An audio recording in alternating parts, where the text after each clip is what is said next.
Japan is a great place to ride a motorcycle in. It has a beautiful countryside with winding mountain roads, and it is a safe country to explore and tour around for many people around the world.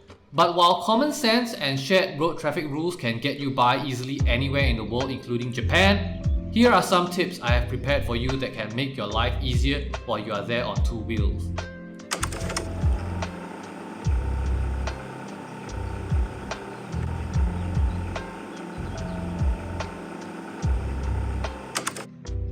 This is not an issue for Singaporeans like me and residents of other Commonwealth nations. But if you are from a right-side driving culture, make sure to take the time to orient yourself to the direction Japanese traffic flows. Unless turning left, try and keep to the center of the road as much as possible. Most Japanese roads only have 2 lanes per direction, with a third lane opening up at right turns. This means left-turning traffic often abruptly stops on the leftmost lanes, including vehicles that intend to simply pull over. To prevent unintentional dooring or rear ends, keep to the center or rightmost lane as much as possible unless you intend to pull over or turn left yourself. Not that I would recommend filtering or lane splitting, doubly so if you come from a culture where it is not practiced. But lane splitting is neither legal nor illegal in Japan. Just like in Singapore, nothing about it is written into law. Japanese traffic speeds in most city centers are generally low, something that residents of many European cities may be familiar with. So you are unlikely to get anywhere quickly following car traffic. If you do intend to filter past cars, do not follow the local residents' propensity for using the space between the sidewalk and the left lane, as many cyclists ride along that space. Instead, do so between lanes if you have to. Japanese society and laws do not screw around with the protection of vulnerable road users. Always give pedestrians and cyclists a wide berth and a right of way at all times. In some situations, you may find yourself riding into a rather pedestrian-heavy area. For example, the minor roads and alleys that dot Akihabara, for example. When in doubt, dismount and push your motorcycle until you are clear of all pedestrian traffic. No one wants to deal with a run-in with authorities anytime ever, and doubly so if you are a tourist traveling in a foreign land. Police in Japan usually drive around with their lights flashing, so don't get freaked out. If they want to pull you over, you'll know it because they'll be behind you, yelling at you through a loudhailer. Be careful if you are within metropolitan Tokyo though, as Japanese police do actively enforce the laws, especially when pedestrian crossings and pedestrians are involved. And they patrol quite frequently, especially in the area. In the event you do get stopped, politeness and humility go a long way. Remember never to ask or guess at what you did wrong in the face of an officer, but greeting and acknowledging them is a plus. Always speak in English to get the point across you are a foreign tourist, even if you can speak fluent Japanese. And avoid using Mandarin, Korean, or other Sinitic languages that sound close to them due to cultural biases. Simply cooperate with the officer's request for ID. Japanese police tend not to want to bother to go through extra trouble dealing with foreigners for minor infractions, and will often let you go with a verbal warning as long as no other party was directly involved. Many motorcycle cultures worldwide have a preference for larger displacement motorcycles for leisurely rides.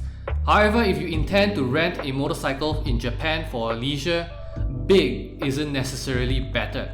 Japan is a mountainous country, and even in relatively flat places where cities are located like Tokyo, inclines are everywhere. Not to mention, most Japanese roads tend to be tight and maze-like, even in the suburbs and some rural roads, instead of openly winding. A heavy adventure bike or a cruiser will do you a disservice, as you will never utilize the full potential of these machines, and their weight will work against you in navigating tight alleys. However, it is a good idea to get something above 150cc if you intend to travel far out of the cities to be eligible to use Japanese highways. A good 250 to 400cc bike like a Rebel 250 or a Ninja 250 will serve you well. When renting a motorcycle in Japan and intending to travel via highways, always remember to take the option with your rental company to lease an ETC card. This will allow you to pay tolls easily without knowledge of how toll booths work. You will know you are entering a highway when road signs leading to it have the letters ETC boldly plastered all over, and lanes that accept ETC payment are also clearly marked. Remember, however, that tolls in Japan are expensive, costing several thousand yen depending on the stretch of road, so use them sparingly unless you can afford it. Rental companies that lease you the ETC cards will charge you after your rental period ends.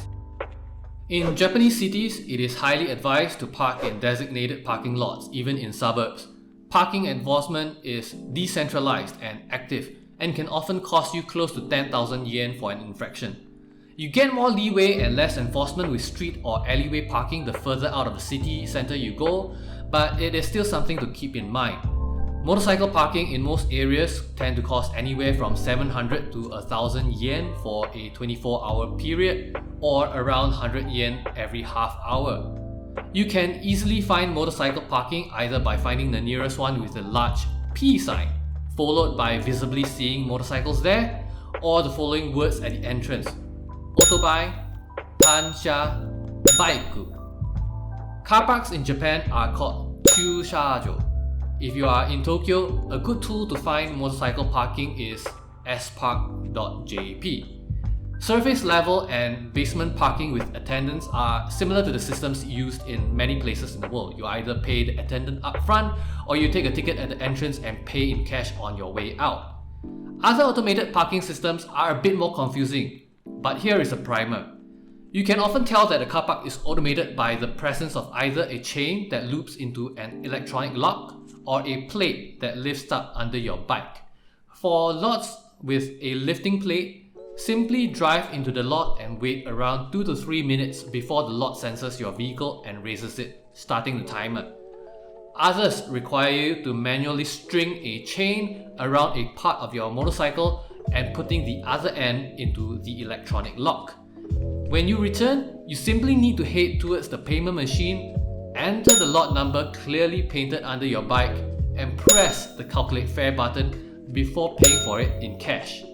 This will then either unlock the chain temporarily or lower the plate, freeing up your motorcycle. Cell reception and gas stations can be hard to find if you intend to ride through rural areas and up mountains.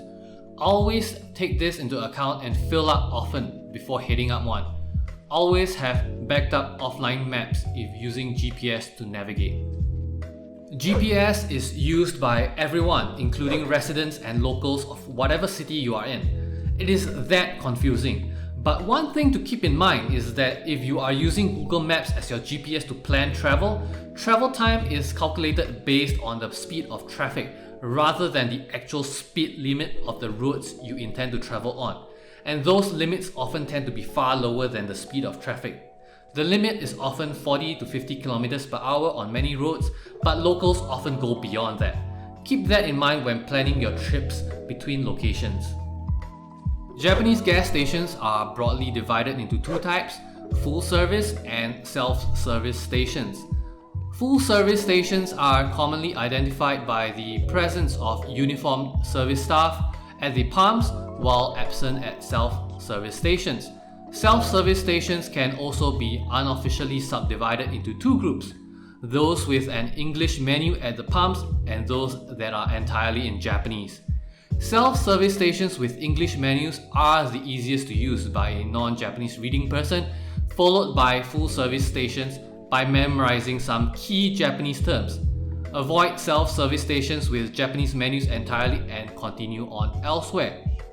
At a self-service station with an English option, the menu screen will often clearly mark the button to change all instructions into English. Follow the instructions on screen and you will be fine.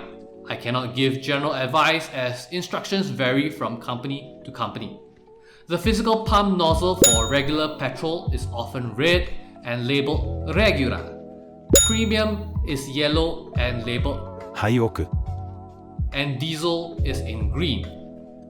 At a full service station, all you need to do is shut off your bike, open the gas tank, and let the attendant know you wish to use regular or premium petrol. The word mantan to indicate you wish to fill the tank to the brim, and that you wish to either pay in cash, genkin tsukaimasu, or by credit card. Cardを使います。If using a credit card, the attendant will request your card upfront to verify its validity before doing anything, and handing it back together with your receipt after he finishes filling your tank. I hope these tips will help smooth over your time riding a motorcycle in Japan, even with a language barrier. If you feel the tips have helped you better your understanding of planning a motorcycle trip in Japan, do remember to give me a like, click the bell notification icon, and subscribe for more informational videos about motorcycles and riding in general. This has been RP, and I'll see you next time. Bye bye.